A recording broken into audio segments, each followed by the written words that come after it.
Hi everyone. So, after a long time again, I have come with the meaning of this Five of Swords. So, we have done till the Four of Swords, and today I'm going to explain you the meaning of the Five of Swords. Over here, the keywords are conflicts, bullying, loss, defeat, humiliation, and empty victory. So, while I'm speaking, you can also write the keywords if you are on a new journey of the tarot. If you already know, so this will be a great help. So this is a card of bullying. Please do not just forgive my voice because I have a bad throat again. So this is a card of bullying. Now do not get disheartened by the defeat and ensure that you do not bully others. ये आपका पहलू भी दिखाता है कि आप भी बुली कर सकते हो। आप ऐसे स्टेज ऑफ लाइफ पे खड़े हो जहाँ पे या तो आप बुली हो रहे हो या आप बुली कर रहे हो, बिकॉज ये एक बुलिंग का ही कार्ड है। यहाँ पे जो लार्ज मैन, जो सबसे क्लियर, जो सबसे बड़ा आदमी दिख रहा है, वो बुली करने वाला है।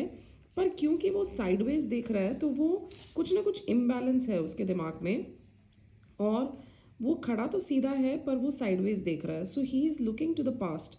बेसिकली ही इज़ थोड़ा सा सेटिस्फाइड है। एक फेशियल एक्सप्रेशन पे उसके एक सेटिस्फैक्शन है। It can also mean that he is taking stock of the situation कि मैंने सबकी तलवारें छीन ली और मैंने उनको निहत्था कर दिया है। तो you can see that two swords are facing upright and one sword is facing down and two swords are lying on the floor. So everything has a significance and meaning in the tarot cards. This basically is telling you that there is an imbalance in the mind. Now we can see over here three figures. The farthest figure, जो सबसे दूर है, जो सबसे figure हमको दूर दिख रहा है, like this one, ये सबसे दूर है, ये थोड़ा मिडिल में है और ये सबसे नज़दीक है। तो ये जो कार्ड की एनर्जी है ये इसके ऊपर बेस्ड है, बट हम इनको इग्नोर नहीं कर सकते। दो तलवारें इसकी ऊपर चढ़ी हुई है, एक इसकी हाथ में है, इसने छोड़ी नहीं है, पर ये वाली भी, एंड ये दोनों नीचे गिरी हुई है इन दोनों की। सो बेसिकली ये जो सबसे दूर वाला फिगर है ये इसने अपने हाथों में अपने हेड को ले रखा है। तो he is not able to face anything, he is basically shameful and he is in despair. और वो पानी के पास है तो वो उसकी कंडीशन दिखाता है कि ये बहुत ही इमोशनल कंडीशन से गुजर रहा है। ये रो रहा है, शायद मुंह में अपने हाथों में अपने मुंह को लेके रो रहा है, और ये दुनिया को फेस नहीं कर पा रहा है, इसीलिए इसने अपनी पीठ दिखाई है और पानी के पास है तो इमोशनल है ये थोड़ा सा। जो मिडिल फिगर है, ये वाला जो मिडिल फिगर है, ये पानी की तरफ जा रहा है। So middle stage of development है।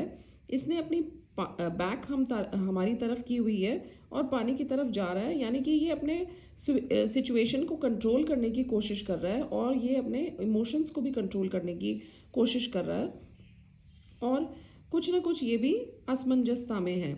जो मेन फिगर है, ये सारा कार्ड उसी की एनर्जी पे बेस्ड है कि ये कॉन्शियस एंड अनकॉन्शियस मोटिवेशंस को दिखाता है। जो दो तलवारें नीचे गिरी हुई है वो शो करती है कि मतलब सारे फैक्ट्स, इस बंदे के पास सारे फैक्ट्स नहीं है, ये पूरा इवेल्युएट नहीं कर पा रहा है, कुछ ना कुछ फेलियर है इसके पास to grasp the information. And इसके पास सारी तलवारें हैं ज़्यादातर, and basically suggest that he holds all power. कि मतलब जो भी आपको बुली कर रहा है, अगर बंदा अभी है आपकी लाइफ में जो बुली कर रहा है, वो उसके साथ आपका ज़्यादा कम्युनिकेशन तो नहीं है, वो तो टूट चुका है, बट वो पावर बहुत होल्ड करता है आपकी लाइफ में। तो ये ऐसी सिचुएशन में कार्ड आएगा जब आपको या तो कोई बुली कर रहा है या आप बुली हो रहे हो। और पुराने ज़माने में जब ये कार्ड्स बने थे उस टाइम सोल्जर्स, किंग्स, वॉर्स, ये सब बहुत होते थे, इसलिए सोल्जर्स को डिपिक्ट करके उन्होंने कार्ड्स से उस एनर्जी को बताने की कोशिश की है यहाँ पे। एंड ये कार्ड स्टेट ऑफ डिसऑनर को भी दर्शाता है। एंड कभी कभी ये भी कह सकता है ये कार्ड कोई सिचुएशन में कि इस आदमी को जो विक्ट्री मिली है, जो ये मेन फिगर है यहाँ पे, इसको जो विक्ट्री मिली है वो किस कॉस्ट पे मिली है। तो we need to know all this, and because ये 5 का नंबर है तो 5 is a number of change, 5 is a number of challenges, sometimes 5 is also a number of disturbances. So let us see what is written over here. The victory will make your life indeed more difficult as others have lost the faith in you. You need to realize that winning is not always important when it costs your peace and relationships. And ये एक card है conflict का, competition का, winning at all cost. मतलब ये जो बंदा है इसको चाहे कैसे भी करके इसको विन सिचुएशन चाहिए. अब अगर ये कार्ड रिवर्स में आता है तो इसका क्या मतलब है? It signifies the peaceful resolution of a situation, ending conflict, clearing all misunderstanding and moving on. A healthy compromise would be there. तो अब ये जो सिचुएशन है ये रिकन्सिलिएशन की हो गई, मेकिंग अमेंड्स की हो गई, पास्ट रिजेंटमेंट की हो गई. मतलब ये न तो ये उल्टा बहुत ज़्यादा पॉजिटिव है और न ये सीधा बहुत ज़्यादा पॉजिटिव है. ये जब सीधा था तो ये कोई ना कोई कॉन्फ्लिक्टिंग सिचुएशन का कार्ड है और पीसफुल एनर्जीज का कार्ड नहीं है ये. और जब ये रिवर्स आता है तो रिकन्सिलिएशन तो हो गया, सुलह तो हो गई, बट फिर भी पास्ट में जो गलतियां की है उसका रिजेंटमेंट अभी भी मन में है.